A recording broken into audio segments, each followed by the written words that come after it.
नमस्कार, मी माधुरी केसतीकर. अक्षरधन समूहामध्ये पोस्ट केलेली माझीच एक लघुकथा अभी न जाओ छोडकर आज मी सादर करणार आहे. तो वाडा गजबजलेला होता. मनालीच्या माहेरचा वाडा. वाडा पण शाबूत ठेवून नवीन पद्धतीनं हा सजवलेला वाडा मनालीच्या भाच्याच्या मुंजीसाठी सुद्धा सजला होता. गावातच सासर, त्यामुळे दिवसातून 4-5 चक्रा तरी तिच्या सहज व्हायच्या. आणि मनाली आली की सगळी पिल्ली आत्या आत्या करत तिच्या भोवती गोळावायची. धाकटा भाचा तर हक्कानं हात पसरून कडेवर विराजमान व्हायचा. त्या दिवशीही मनालीनं भाच्याला कडेवर घेत मुंजेची काही कामं आवरली. अजित तिचा नवरा तिला न्यायला आला तसं भाच्याला त्याच्या आईकडे देऊन ती निघाली. तिनं चपला घातल्या मात्र या भाच्यानं ओठ काढून तिच्याकडे हात पसरले. तो काही तिच्या कडेवरनं खाली उतरेना आणि काही केलं शांत होईना. कुणी त्याच्यासमोर खाऊ ठेवला, कुणी खळे दिला, कुणी भूर न्यायचं आमिष पण दाखवलं. पण छे, राजे कडेवरनं उतरायला काही तयार नव्हते.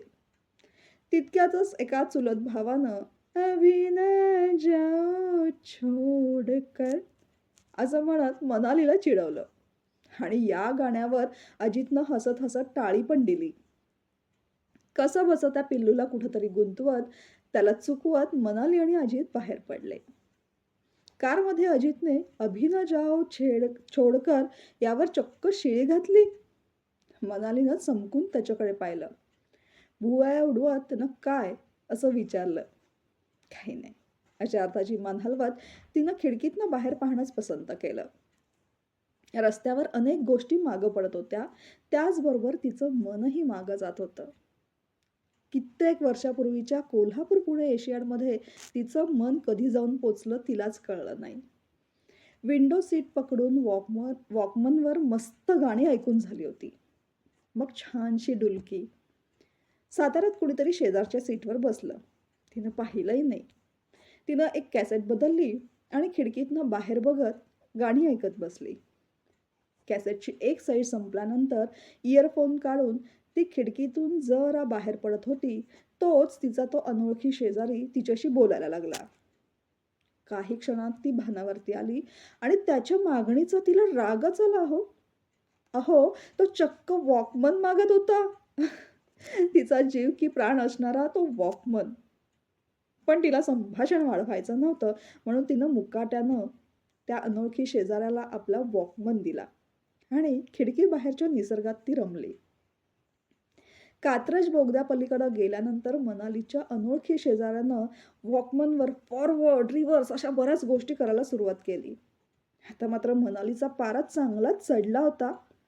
पण तरीही तिनं शांततेचाच मार्ग निवडला. बरीच खटपट करून शेवटी त्यानं वॉकमन मनालीला परत दिला. संगीतकार जयदेवची कॅसेट आहे, याला काय कळली असणार आहे. मनातल्या मनात पुटपुटत तिनं आपला वॉकमन परत आपल्या ताब्यात घेतला. मी उतरल्यावर ऐका असं सांगून तो पुढं गेला आणि हा अनोळखी शेजारी कात्रज डेपोला उतरूनही गेला. स्वारगेट यायला तसा वेळ होता. मनालीनं इयरफोन कानाला लावले. जयदेवच्या कॅसेटमधला रफी बेखबर गायला लागला. अभी ना जाओ छोडकर कि दिल अभी भरा नाही. ज्याचं नाव गाव माहिती नाही, अहो नाव जाऊ दे चेहराही धड पाहिला नाही, त्यानं आपल्याला असं काहीसं म्हणावं. ती थक्कच झाली. तिला किंचितसा धक्काही बसला होता. ही घटना तिनं कधीच कुणालाच सांगितली नाही. मात्र तिच्या आठवणींमध्ये ही घटना रुतून बसली होती.